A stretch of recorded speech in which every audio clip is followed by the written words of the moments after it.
నాగలాపురంలోని ఓ కళ్యాణ మండపంలో జయహో బీసీ కార్యక్రమం జరిగింది.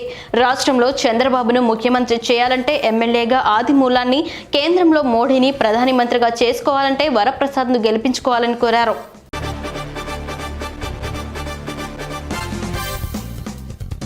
నాగలాపురం మండల కేంద్రంలో సత్యవేడు వైసీపీ ఎమ్మెల్యే అభ్యర్థి నూకతోటి రాజేష్ పర్యటించారు. టవర్ క్లాక్ కూడలిలో సుమారు 50 మంది యువకులు వైసీపీలో చేరారు.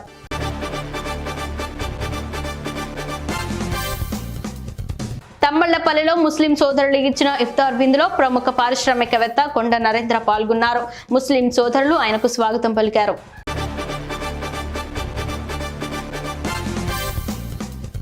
కనిగిరి వైసీపీ ఎమ్మెల్యే అభ్యర్థి డాక్టర్ దద్దాల నారాయణ యాదవ్ పూణేలో పర్యటించారు.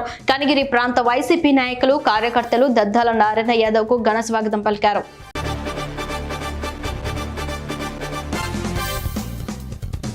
కాంగ్రెస్ ప్రకటించిన 9 గ్యారంటీలు విజయానికి సోపనాలు అని ఏపీసీసీ మీడియా చైర్మన్ తులసిరెడ్డి అన్నారు. ప్రస్తుతం గ్యారంటీ పథకాలతో ఏపీలో కాంగ్రెస్ పార్టీలోకి అధికారంలోకి వస్తుందన్నారు.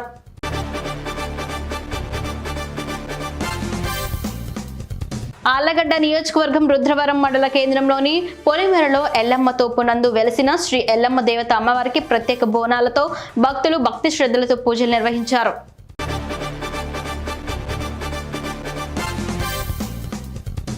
టీడీపీతోని రాష్ట్ర అభివృద్ధి సాధ్యమని మాజీ మంత్రి భూమా అఖిలప్రియ అన్నారు. ఆళ్లగడ్డ నియోజకవర్గం చాగలమర్రి గ్రామంలో చిన్న మాకనం శివాలయం వీధులలో బాబు షూరిటీ భవిష్యత్కు గ్యారంటీ కార్యక్రమాన్ని నిర్వహించారు.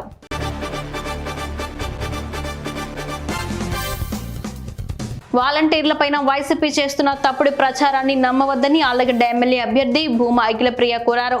టీడీపీ అధికారంలోకి వస్తే వాలంటీర్లను తొలగిస్తామని తప్పుడు ప్రచారం జరుగుతుందన్నారు.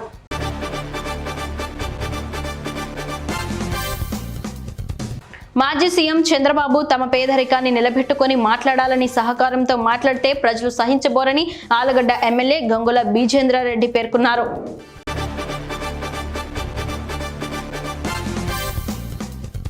వాలంటీర్ వ్యవస్థను రూపుమాపేందుకు చంద్రబాబు కుట్రలు పన్నుతున్నారని ఎమ్మెల్యే సూర్యనారాయణ రెడ్డి ఆరోపించారు.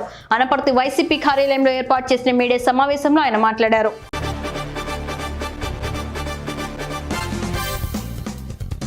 వచ్చే ఎన్నికల్లో అధికారం చేపట్టేది టీడీపీ ప్రభుత్వమేనని, ఎస్కోట నియోజకవర్గంలో గెలిచేది నేనే, నియోజకవర్గ అభివృద్ధికి నిధులు తెచ్చేది నేనే అని టీడీపీ ఎమ్మెల్యే అభ్యర్థి కొల్లా లలిత కుమారి అన్నారు.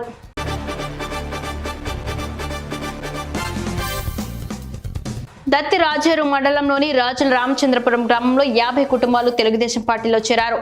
పార్టీలో చేరిన వారికి కొండపల్లి శ్రీనివాస్ కండువాలు వేసి సాదరంగా ఆహ్వానించారు.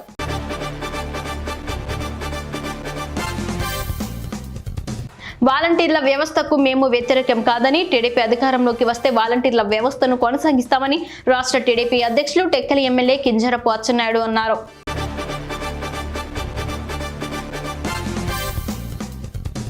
సిగడం మండలం ఆనందపురం దవలవలస పంచాయతీలో ఎమ్మెల్యే గొర్లె కిరణ్ కుమార్ ఆధ్వర్యంలో వైసీపీ ఎన్నికల ప్రచారం నిర్వహించారు. 5 ఏళ్ల వైసీపీ పాలనలో ప్రభుత్వం అమలు చేసి అందిస్తున్న సంక్షేమ పథకాలను ప్రజలకు వివరించారు.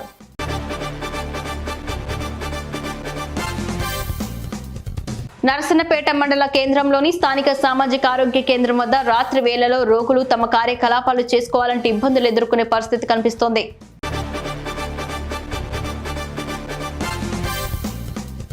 పేదల ఆశాజ్యోతి కాట్రగడ్డ వెంకటనారాయణని AP fibre net corporation chairman doctor Punuru Gautam Reddy అన్నారు. సత్యనారాయణపురం భగత్ సింగ్ రోడ్ లో కాట్రగడ్డ వెంకటనారాయణ వర్ధంతి కార్యక్రమం జరిగింది.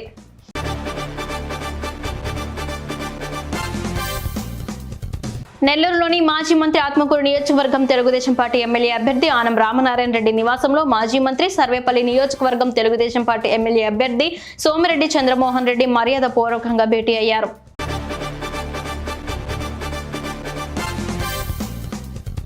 రాష్ట్ర భవిష్యత్ కోసమే టీడీపీ, జనసేన, బీజేపీ పార్టీలు పొత్తులు పెట్టుకోవడం జరిగిందని జనసేన పార్టీ నర్సీపట్నం నియోజకవర్గ ఇన్ఛార్జ్ రాజాన సూర్యచంద్ర అన్నారు.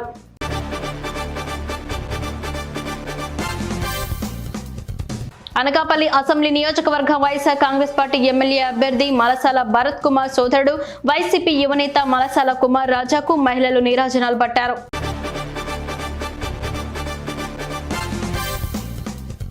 తాడేపల్లి తాడేపల్లి మహానాడు కాలనీలో రచ్చబండ సభ నిర్వహించారు. తమ ప్రాంతంలో గంజాయి విక్రయం పెరుగుతోందని, దీని వలన తమ బిడ్డల భవిష్యత్తు నాశనం అవుతుందని లోకేష్ దృష్టికి తెచ్చారు.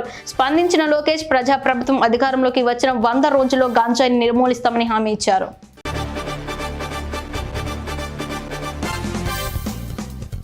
చింతలపూడి పోలీస్ స్టేషన్ పరిధిలో ఎలక్షన్ డ్యూటీలో భాగంగా ఫాతిమాపురం సెంటర్ వద్ద అధికారులు వాహనాల తనిఖీలు నిర్వహించారు. 50,000 రూపాయలకు పైబడి తీసుకువెళ్లే నగదుకు సరైన పత్రాలు ఉండాలన్నారు.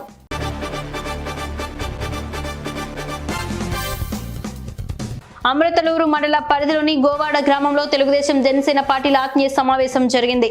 ఈ సమావేశంలో మాజీ మంత్రి నక్కా ఆనంద్ బాబు పాల్గొన్నారు.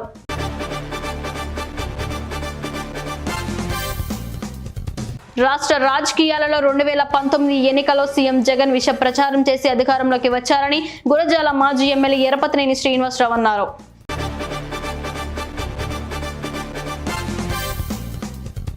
ఎల్లారెడ్డి సెగ్మెంట్ లింగంపేట మండల కేంద్ర సమీపంలో నీరు లేక ఎండిన పంట పొలాలను మాజీ మంత్రి సిద్దిపేట శాసనసభ్యులు టి హరీష్ రావు బీఆర్ఎస్ ప్రతినిధులతో కలిసి పరిశీలించారు.